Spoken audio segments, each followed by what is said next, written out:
donc, alors moi je vais parler de deux parties.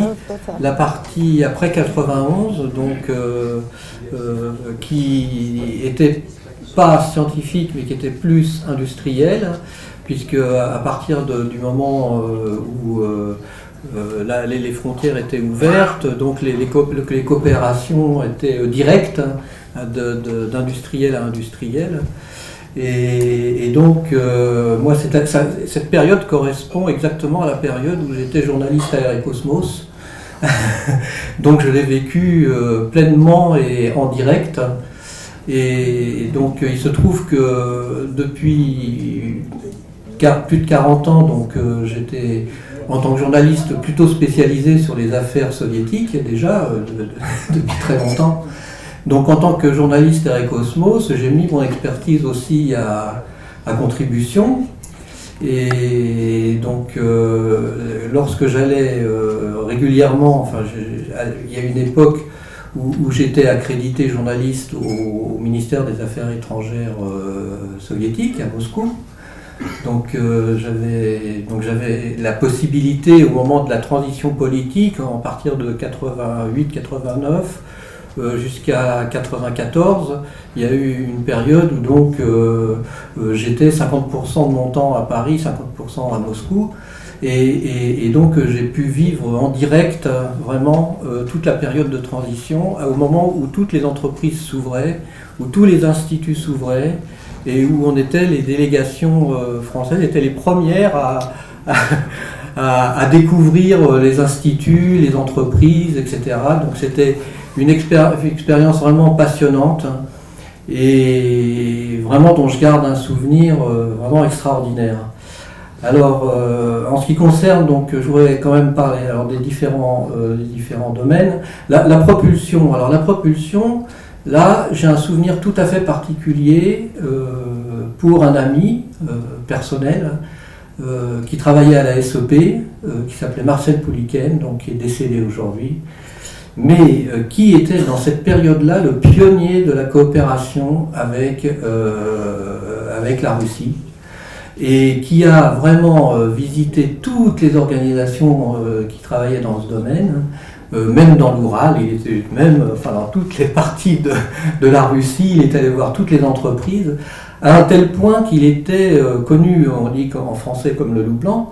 Et lorsque j'allais par exemple au salon aéronautique de Joukovski, le fameux MAX, tous les ans j'allais dans les salons aéronautiques, et puis j'allais aussi dans les salons spécialisés sur les moteurs, hein. C'était le salon Aviat Vigatel Stroyenier qui était au mois d'avril tous les 2 ans, et je pouvais faire la tournée de tous les stands.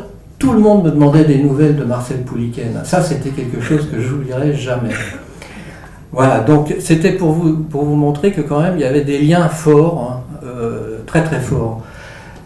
En ce qui concerne donc les télécoms, les satellites de télécom, donc tout le monde sait qu'il y a immédiatement dès l'ouverture, il y a eu une coopération entre Thales Alenia Space, à l'époque Alcatel, et la société NPOPM Reshetnev à Krasnoyarsk. Et donc ça, je l'ai vécu en direct. J'ai connu Michel Siora, qui était le pionnier de Thales Alenia Space, qui est allé visiter là-bas Reshetnev en Sibérie. Et grâce à lui, j'ai pu y aller en 1998. J'ai pu visiter cette entreprise. J'ai passé une semaine à Krasnoyarsk. Et j'en ai gardé un souvenir extraordinaire. Alors on m'avait tout fait visiter, vraiment tout. J'avais rencontré tous les responsables, tous les directeurs, etc. Et à la fin, les soviétiques, enfin les Russes, non les Russes à l'époque, m'ont demandé est-ce qu'il y avait quelque chose, un besoin qu'ils avaient oublié, quelque chose que j'aurais eu envie. Et je leur ai dit, bah oui, avant de partir, je voudrais un Ruski Banya. Et ils ont exaucé mon vœu, donc je suis allé dans un Ruski Banya de l'entreprise où on m'a accompagné avec quelqu'un qui avait une petite fiole de la résine de l'arbre de Sibérie qui était donc reversée sur les pierres du sauna. Et là aussi, enfin bon, c'était des souvenirs extraordinaires. Voilà. Ça, c'était pour l'industrie.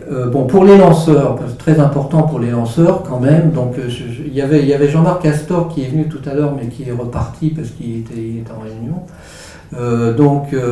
Il a écrit toute la partie, une partie extraordinaire sur la création du pas de tir Soyouz en Guyane. C'est vraiment intéressant. Voilà. Et puis Michel Dubovic qui a écrit la partie création de Starsem, c'est-à-dire ce dont parlait tout à l'heure Bertrand avec Michel Delay, François Calac et les premiers contacts avec CSKB, etc.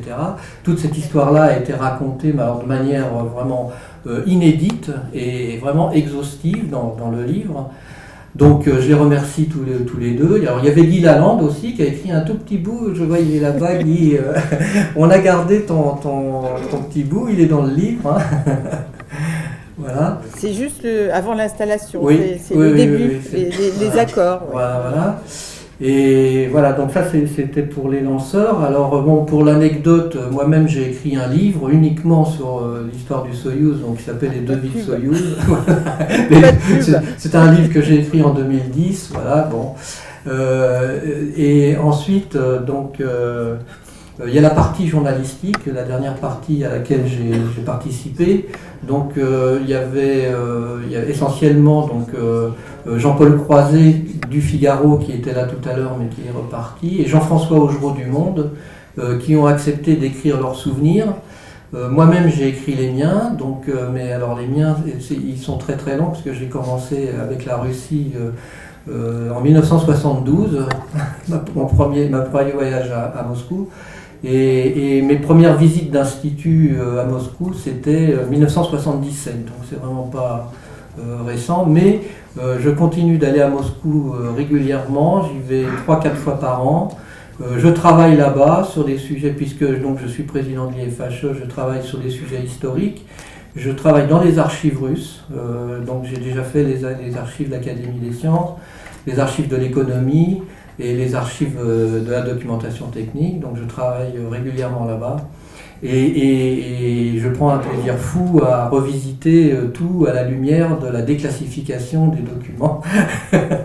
et je pense qu'il y a encore des choses à raconter sur l'histoire de la coopération spatiale franco-russe et franco-soviétique. Oui, enfin c'est un bon début, là.